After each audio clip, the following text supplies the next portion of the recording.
Assalamualaikum warahmatullahi wabarakatuh. Jumpa lagi di Radio Jurig. Alangkah lebih baiknya buat yang baru menemukan Radio Jurig, bantu di subscribe dan dipijit tombol loncengnya. Terima kasih.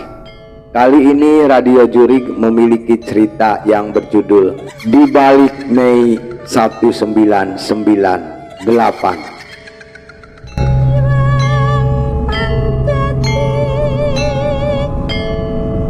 Entah mengapa Radio Jurig ingin menceritakan pengalaman seseorang yang ada hubungannya dengan tragedi yang terjadi di tahun 1998. Di tahun 1998, gejolak terjadi di mana-mana. Krisis ekonomi dan penolakan kembali atas pengesahan Presiden Soeharto di bulan Maret. Aksi-aksi demo mahasiswa terjadi hampir di seluruh Indonesia dan terkadang malah justru dimanfaatkan oleh oknum-oknum. Terjadi kerusuhan bahkan hingga memakan korban jiwa. Situasi ini terus berlangsung sampai puncak tanggal 19 Mei 1998. Mahasiswa berhasil menduduki gedung DPR MPR hingga akhirnya Presiden Soeharto pun tanggal 21 Mei 1998 mengumumkan pengunduran dirinya, dan ini jugalah yang menandakan berakhirnya era Orde Baru.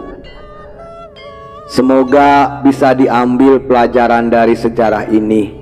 Banyak yang terdampak dari tragedi ini, mulai dari ekonomi, moral, sosial, bahkan tidak jarang yang mengaku mengalami kejadian horor pasca tragedi ini. Salah satunya adalah inisial Rosi, seorang wanita remaja yang masih sekolah. Rosi bersama keluarganya tinggal di dekat sebuah pusat perbelanjaan yang turut terbakar dan bahkan memakan korban jiwa. Ayah dan pamannya turut membantu proses evakuasi yang terjadi di pusat perbelanjaan tersebut. Setelah kejadian naas itu terjadi, malah banyak beredar kabar burung dari mulut ke mulut, kejadian-kejadian horor yang terjadi di sekitar pusat perbelanjaan itu. Seperti ada angkot hantu, suara tangisan minta tolong, melihat penampakan orang-orang yang seperti terbakar. Rosi awalnya tidak terlalu memikirkan hal tersebut, hingga kejadian horor ini malah menimpanya. Sore itu ia bersama bibinya sedang berada di teras rumah, hingga Rosi melihat ada sekitar 6 orang anak kecil sedang bermain. Anak-anak kecil itu lantas menghampiri Rosi sama bibinya. "Kak, boleh aku minta minum?" Anak-anak itu meminta minum karena kehausan. Rosi dan bibinya pun memberikan minum. Cukup aneh, kenapa anak-anak itu tidak membeli saja di warung. "Makasih ya kak, kalau jalan ke mall." "Ini kemana ya?" tanya anak kecil itu lagi. "Oh, tidak jauh dari sini." "Ngomong-ngomong, kalian main apaan dik? Kok kulitnya sampai kayak gosong gitu?"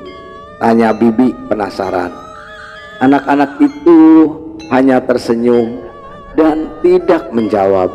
Lalu mereka berlalu untuk pergi. Tidak lama menjelang maghrib, paman Rosi pulang ke rumah. Rosi pun menceritakan keanehan yang dia alamin barusan. Ada anak-anak kecil yang beberapa terlihat seperti terbakar kulitnya dan menanyakan arah mall. Sang paman yang baru dari evakuasi korban langsung kaget. Buat apa mereka menanyakan mall ada di mana? Kan mallnya sudah terbakar. Lagi pula kalau kamu cerita ciri-ciri anak kecil seperti itu, kenapa seperti yang pernah paman lihat di mal tersebut? Tambah sang paman. Merasa ada yang tidak beres, mereka langsung cepat-cepat masuk ke dalam rumah, tidak mau memikirkan hal-hal yang aneh. Ditambah lagi, memang beberapa hari belakangan ini situasi di sekitar rumah itu seperti mencekam. Hingga enggak lama dari kejadian itu, ada seorang sepupu Rosi ditimpuki pasir di belakang rumah. Entah siapa yang menimpuknya. Situasi makin menegangkan, di mana setelah kejadian itu mereka semua malah mendengar ada suara tawa wanita melengking dari arah pohon depan yang bikin bulu kuduku berdiri. Rosi tidak mengerti apa maksud dan kejadian yang dialami itu. Karena besok pagi harus sekolah, Rosi pun harus tidur. Tapi Rosi malah bermimpi, di mana dalam mimpi Rosi seperti sedang di pusat perbelanjaan dan bertemu dengan seorang anak-anak kecil, mungkin usianya berumur 3-4 tahun, berkulit putih. Anak kecil itu meminta tolong untuk mencarikan bagian tubuhnya yang hilang.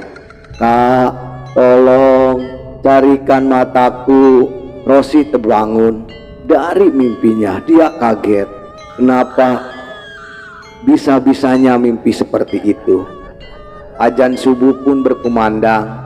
Rosi siap-siap dan langsung berangkat ke sekolah. Di sekolah lagi, tema yang dibahas adalah seputar kejadian-kejadian dari tragedi terbakarnya pusat perbelanjaan yang ada di dekat rumah Rosi. Dan tentunya cerita-cerita horor yang berseliweran. Setelahnya, singkat cerita, beberapa hari berlalu, mulai tidak nyaman. Ia terus-terusan bermimpi didatangi oleh sosok anak-anak kecil yang sama, yang meminta tolong untuk mencarikan bagian tubuhnya yang hilang. Hingga suatu malam dalam mimpinya, anak kecil itu menceritakan semuanya. Rosi diceritakan kalau saat itu berita kerusuhan sudah terdengar. Anak kecil itu bersama ayahnya ingin menjemput ibunya yang bekerja di pusat perbelanjaan tersebut. Di luar dugaan, situasi di gedung sangat seram. Banyak terlihat korban-korban. Ada yang di dekat ekskalator, ada juga yang bertumpuk. Sang anak kecil pun tidak sengaja menendang sebuah kotak yang berisi uang. Diduga kotak kasir. Saat ia ingin mengambil, sang anak malah didorong oleh seseorang yang ada di sana. Naasnya ada seseorang yang membawa tongkat, di mana mata dari anak tersebut malah menancap ke tongkat itu. Sang anak pun terjatuh dan terbentur. Setelahnya tidak lama ia meninggal dunia. Dan ia saat itu pun juga meminta kepada Rosi mencarikan matanya yang hilang. Tapi Rosi bingung, bagaimana mungkin ia bisa menuruti permintaan dari anak kecil itu. Setelah dari mimpinya yang bertubi-tubi, Rosi pun hanya bisa mendoakan sang anak agar ia dapat diterima di sisinya. Sekitar 2 minggu dari kejadian itu, Rosi tidak pernah dimimpikan lagi oleh sosok anak kecil itu. Saat menceritakan ini, Rosi pun merinding sekaligus sedih mengingat kisah perjalanan hidupnya. Menjadi salah satu saksi, sekaligus ada kerabat yang menjadi korban di peristiwa Mei 1998. Semoga bisa kita jadikan pelajaran bersama cerita ini. Dan cerita ini diceritakan oleh inisial Rosi. Di balik Mei 1998. Terima kasih buat teman Radio Jurik. Alangkah lebih baiknya sebelum meninggalkan Radio Jurik, bantu di subscribe dan dipijit tombol loncengnya. Terima kasih. Agar bisa mengikuti cerita-cerita Radio Jurik yang lebih seru dan lebih seram lagi. Buat teman Radio Jurik semuanya, selamat beraktivitas dan tetap semangat.